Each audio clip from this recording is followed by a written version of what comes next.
I'm here at Finovate, where we're seeing a number of accelerators and entrepreneurs from all over Europe, one of them being Denis Kalinin. Now you're going to give us insight on Russia and the startup culture there. The obvious question, Denis, is there any impact from the recent geopolitical tensions surrounding Crimea and Russia's involvement? Yes, there is certainly some impact because of course Russia is not very popular right now destination for foreign money, but still market is going on because as far as I understand, it's approximately 25 to 30% of money in Russian startup community was coming from overseas because Russian market is still young, is still kind of premature, so mature investors, mature investment funds, they do not really went to it. So the damage was not really high yet. Anyone who's going to enter into the Russian market, whether you're talking about a tech startup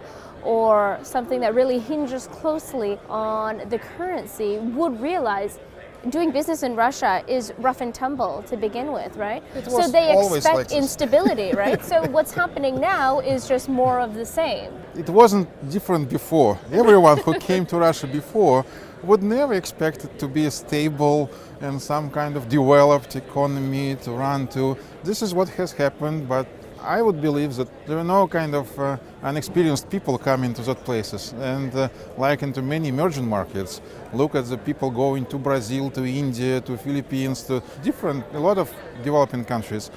Everyone who goes there expects there might be a problem. So who is interested in investing in Russian startups? Tell me the profile of the average investor. If you understand, then opportunities also are high. When you have high risks, you also have high opportunities because now everything's cheaper and you go and Russia has brilliant Russian developers, programmers, people with a very good education. So now it's possible time to buy cheap, but with a high risk. Absolutely. So opportunities definitely abound, as you said. Denis, leave me with one thought. Can you tell me, why are you excited about the investment prospects for people in the fintech field in Russia? Fintech is really booming field, yes, and for developing countries it will be even more booming. That's why we are very interested in everything which is going on in Russia, in India, in Brazil, in Vietnam, in different places. We are very interested in such destinations, and we have already a lot of businesses running in Eastern European countries.